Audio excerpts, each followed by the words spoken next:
Հարգելի լրագրողներ, շնորհակալ եմ, ուզում եմ ձեր միջոցով հայտարարություն անել եւ դիմել ազգային ժողովի բոլոր падգամավորների մասին տեղեկացնել մեր հանրությանը։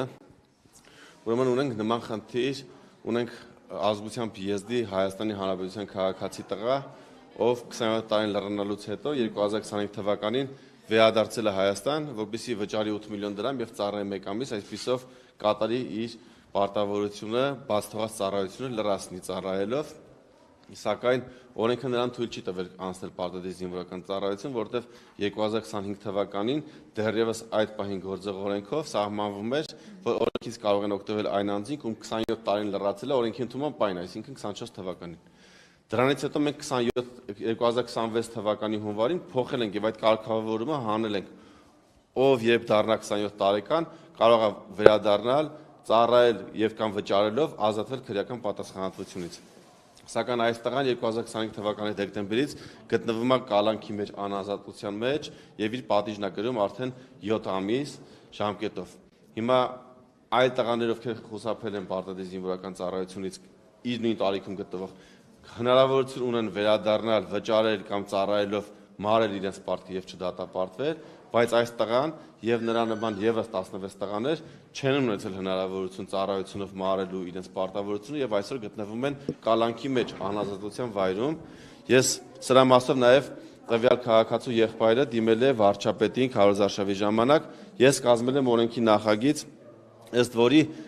բացի հետախուզվողներից նաև կալանքի մեջ գտնվող տղաները կարող են օգտվել այս կետից, այսինքն ծառայելով մարել իրենց պարտքը եւ ազատվել պատժի հետագա կրումից։ Հիմա կառավարությունում հարցը ստացել է դրական եզրակացություն, բայց չի ներառվել այս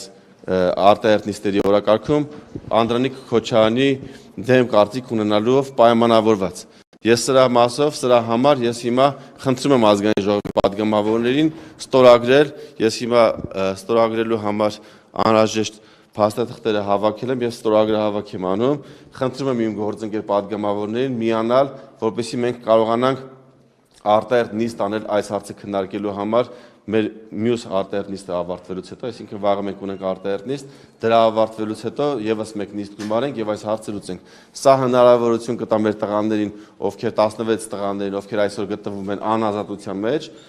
կոնկրետ այս տղան 6 ամիս, 7 ամիս ժամկետով արդեն անազատության մեջ է, կկարողանա ծառայությունով իր պարտքը մարել եւ այսպիսով ազատվել պատժի հետագա կրումից, ինչը նաև բխում է արդարության վերականգնման սկզբունքից եւ ինչու եմ սա համարում, որ պետք է արտահերթ արվի, որովհետեւ եթե չանենք արտահերթ, այս հարցը դուրս կմնա այս ազգային ժողովի օրակարգից եւ հնարավորություն չենք ունենա այն ընդունել։ Ես եւս մեկ անգամ խնդրում եմ եւ մեր քաղաքացիներին, ովքեր կողմ են եւ մարդասիրական թե պետական շահի առումով կողմ են նախագծին, խնդրեմ, որպեսզի տարածեն եւ ուղարկեն իրենց ծանոթ падգամավորներին, խնդրելով, որպեսզի նրանք նույնպես ստորագրեն եւ միանան այս ստորագրահավաքին, որպեսզի հնարավորություն լինի հարցը լուծել։ Պարոն Սարգսյան, ինչով եք զբաղվելու падգամավոր չլինելուց հետո։ Ես դեռ չեմ որոշել, բայց որոշ ժամանակ ամեն դեպքում պետական պաշտոններ զբաղեցնելու ցանկություն չունեմ։ Առաջարկներ կան։ Ես ցանկություն չունեմ։ Բայց առաջարկ եղել է մեր Ճիշտն ասած, ես այդ թեման չեմ էլ բացել, այնպես որ ես 8 տարի արդեն աշխատում եմ ազգային ժողովում, ունեմ տասնյակ օրենսդրական նախաձեռնություններ, որոնք կատարվել են, ես իմ աշխատանքից գոհ եմ, հիմա կցանկանամ մի փոքր հանգստանալ։ Չէ, ես ուղղակի ցանկություն չունեմ, արդեն ասացի, որ 8 տարի աշխատում եմ ու ինտենսիվ, ունեցել եմ բազմաթիվ նախագծեր, ցանկանում եմ հանգստանալ։ Ցանդիմադիր դառնանք։ Նման ցանկություն չունեմ։ Սարգսյան, ինչպես եք վերաբերվում, որ Ալեն Սիմոնյանը չընտրվեց ԱԺ նախագահ։ Նորմալ եմ վերաբերվում վարչության որոշմանը։ Իսկ ձեր այդտեղ կա, պարոն Սարգսյան, արդյոք ձեր միջև Ես ճիշտ ասած քննարկումներին չեմ մասնակցել ու մեծ հաշվով չեմ կարծում, չեմ կարող ասել։ Իսկ Ռուբեն Ռուբինյանը լավ ղեկավար կլինի ազգային ժողովում։ Հուսանք այո։ Հուսանք այո։ Առաջիկայում որտեղ ենք տեսնում։ Երևանի փողոցներում։ Իսկ հանրային գործունեություն քաղաքական։ Հանրային գործունեությամբ զբաղվելու ցանկություն չունեմ այս փուլում, ցանկանում եմ հանգստանալ։ Ինձ թվում է հանգստից հետո вообще ցանկություն չեմ ունենա։ Պարոն Սարգսյան, ձեր հարաբերությունները դեռ լարված են ձեր եւ Ալեն Սիմոնյանի։ Մեր հարաբերությունները նորմալ են։ Այսինքն լարվածությունն անցել է։ Նորմալ է մեր հարաբերությունը, լավացություն, այսինքն լավացություն չկա։ Բայց այն ժամանակ ասել եք, որ չենք խոսում, ես հարց էի ուղղել մի քանի Ինչ է որ լավացություն։ Հա, այսինքն չեք խոսում, լարվածություն չկա։ Լավացություն չկա։ Ընկերներ չեք։ Դու գործընկերներ ենք, падգամավորներ ենք։ Որ հիմա իրար տեսնեք կբարևեք։ Իհարկե։ Իսկ Ռուբինյանի աժնախագահ տեխնացությունը, որ առաջադրվել է, ո՞նց եք վերաբերվում։ Շատ լավ։ Կարծում եք լավ նախագահն է։ Հուսանք այո, կարծում եմ այո։ Այսինքն հակառակը կարծելու պատճառ չունեմ առնվազն ու հաջողություն եմ մաղթում պարոն Ռուբինյանին իշահ մեր պետության։ Պարոն Սարգսյան, դուք ասում եք ոչ մի տեղից չեք տեսնելու, ես դադար եմ վերցնում։ Տեսնելու եք, ես լինելու եմ, ապրելու եմ մեր երկրում, մեր քաղաքում։ Բայց ամեն դեպքում դուք նախաձեռնություններով եք հանդես գալիս, ասում եք բանակում լուրջ խնդիրներ կան, դուք ստանձնել եք այդ պարտավորությունը, ինչու այս դեպքում չեք ուզում ձեր ներդրումն ունենալ, ձեր խորհուրդները Ես իմ ներդրումը, որքան հնարավորություն եմ ունեցել, դա արել եմ, որքան հնարավոր է եղել դա անելու փակ դռների հետևում առանց հրապարակային, դա փորձել եմ անել ու բազմաթիվ խնդիրներ ստացվել են այդ ճանապարհով, այն պայից սկսած, երբ ոչ հրապարակային սպառվել է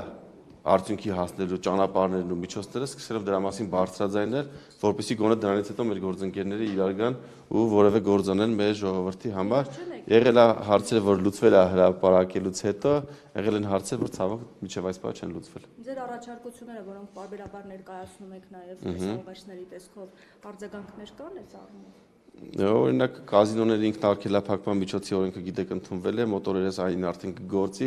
հազարավոր քաղաքացիներ, ովքեր կործանվում են պարտքերի մեջ են, ինձ ամեն օր նամակներ են գրում, ճիշտն ասած, ու ասում են, սպասում ենք այդ օրենքը երբ է գործելու, ասում եմ, խի չեք դադարեցնում խաղալ, ասում են, չենք կարողանում, վարակված ենք այդ մոլուցկով տարեք, դա ինքը իրականում հիվանդություն է, ու սպասում են այդ օրենքի կիրառման, այսինքն կապը քաղաքացիների պահում եմ, կշարունակեմ պահել, հետ օրենսդրական մոնիտորինգը իմ օրենքների հետ կապված կանեմ ու եթե կարիք լինի ընթացած իմ գործընկերներին ու падգամավորներին ազգային ժողովի կփորձեմ իմ խորհուրդներով օգնել իշահ մեր ժողովրդին։ Իսկ առաջարկությունների մասով ասում եք կան հարցեր, որոնք ներկայացնում եւ իրար չեն գալիս։ Ինչով է պայմանավորված, որովհետեւ ասում են, որ ձեր դեմ անձնական ամբիցիաներով դրանով, որ դուք խոսում եք այնպիսի խնդիրների մասին, որոնք պետք չէ խոսել հանրության առջև։ Դե հիմա տեսեք, օրինակ այս վերջին նախագիծը, որ ասում եմ, պարոն Քոչարյանի հետ հանդիպել եմ, դա պետք է ներառվեր այս ազգային ժողովի օրակարգում։ Հիմա ասում եմ հետևյալը 27 տարեկան տղան մեր օրենսդրությամբ կարող է ծառայել եւ ազատվել պատժից։ Այսինքն բոլոր նրանք, ովքեր հետախուզման մեջ են, կարող են ծառայել ու ազատվել պատժից։ Ասում եմ նույն հնարավորությունը տանք նաեւ պատիժը կրողին։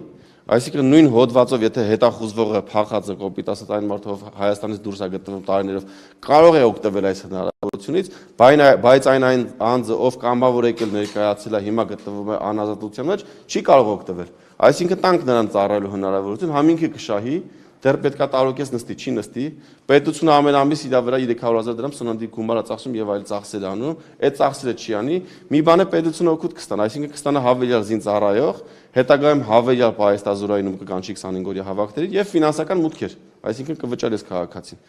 Այսինքն պետության շահը միանշանակ է, պետությունը համ ծախսերից նա կրճատվում, համ հավելյալ զինվոր ու փող ունենում։ Պարոն Քոչարյանը չեմ ուզում։ Ասում եմ, բայց քո համար չի։ Այնպես չէ գումարը քեզ են տալու կամ այդ զինծառայողը քո զինծառայողն է։ Մեր պետության շահը ասում է, որ մեզ պետք է ավել զինծառայող, ավելի քիչ կալանավոր ու ավել ֆինանսական միջոցներ։ Ինչու ես դեմ, ասում եմ դեմ եմ։ Ու առանց հիմնավորման հարցը չի ներառվել, այսինքն այս ստորագրավակը հիմա որ ես անում եմ, սա կարիքը չէր լինի, որովհետև փոխվարչապետի մոտ քննարկումների արդյունքում կառավարությունը տվել է դրական եզրակացություն, կա կոմիտեի դրական եզրակացությունը, խոսել եմ վարչապետի աշխատակազմի ղեկավարի հետ, խնդրել եմ, որպեսզի հարցը ներառվի այս արտահերթ տվել է իր համաձայնությունը, հետագայում քանի որ պարզվել է պարոն Քոչարյանը առանց պատճառի դեմ է, չի ներառվել։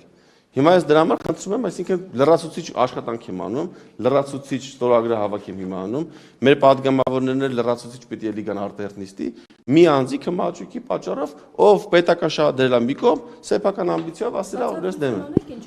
Չունի բացատրություն։ Ես չեմ կարող ասել, բայց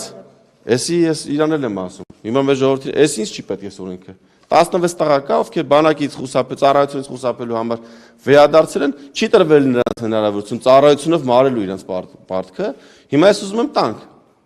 Ինձ չի պետք։ Պետք է այս տղեկին իրենց ընտանիքի անդամներին ու պետությանը, որ չունենա ավել 16 հոգի կալանավոր, փող չծախսի ու ավել զինվոր ունենա։ Պետությանն է պետք, իրան էլ եմ ասում, ինձ դրանով վատություն չես անում։ Հիմա այս օրենքը որ չընդունվի, դուրս մնա շրջանառությունից։ Իմ կյանքում բան չի փոխվելու։ Բայց պետությունը դուժելու հետ քաղաքացիները դուժելու են։ Ու եթե նախընտրական փուլում բոլոր падգամավորները, բոլոր քաղաքական գործիչները գնում են ամեն քաղաքացու հետևից, չէ՞, ասում ինչ խնդիր ունես, լուծենք, խնդրեմ չունես դու, քո հարցը կքննարկենք։ Հիմա եկել է ընտրությունները անցել, եկել է հարցը լուծելու ժամանակը։ Վախի չենք լուծում։ Քմաջուկի պատճառով։ Սարգսյան, դուք վարչության որոշումը ողջունում եք, թե այնուհանդերձ մտածում եք, որ սխալ որոշում է կայացրել Ալեն Սիմոնյանին։ Ես արդեն պատասխանեցի այդ հարցով, նորմալ է վերաբերվում։ Չեմ քննարկել, իրականում դետալների մեջ չեմ մտել։ Եվ քրական գործ հնարավոր հարուցման մասով կարող է զարգացումներ լինել, ովքեր որ ԿՊ-ից հեռանում են քրական գործերը հարուցում եւ Փաշինյանը ակնարկել է։ Ես չեմ կարող ասել ինչ նկատի ունեք, ես ԿՊ-ից չեմ հեռացել։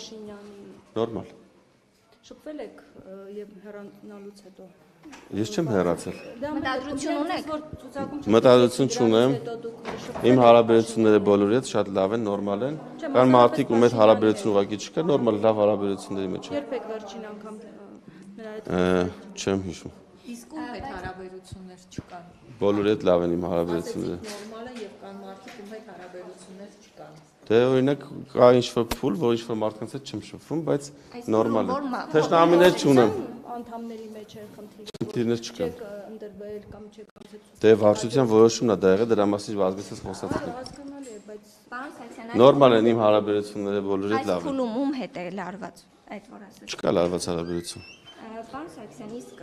այդ որ ասում եք նորմալ են հարաբերությունները նաև վարչապետի հետ, վարչապետի ճեպազրույցը կապված ձեր հայտարարությունների մասով։ Ես այս նույն վայրում դրա մասին արդեն խոսել եմ ու ժամանակավոր է արդեն։ Շնորհակալ եմ շատ։